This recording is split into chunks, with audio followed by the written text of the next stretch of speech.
आषाढी एकादशी निमित्त कल्याण पश्चिमचे आमदार नरेंद्र पवार यांनी विकास दिंडी सोहळ्याचे आयोजन केले होते।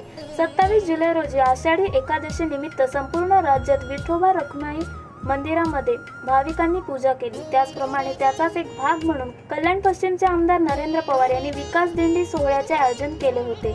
कल्याणच्या ठाणकरपाडा इथे शेगावच्या गजानन महाराजांच्या मंदिरापासून विकास दिंडीला सुरुवात झाली। खडकपाडा, गोल्डन पार्क, आधारवाडी ते सहजानंद चौक, शिवाजी चौक या मार्गे दिंडी सोहळा करण्यात आला। त्यानंतर सुभाष मैदान इथे दिंडीचा समारोप झाला।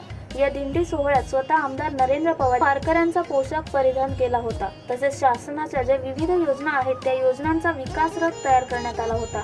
तसेच 15 फुटाचे विठोबा यांचा पुतळा बनवण्यात आला होता। महिलांनी तुळशीचे रोप डोक्यावर घेऊन टाळ मृदुंगांच्या गजरात या दिंडीचे आयोजन करण्यात आले होते।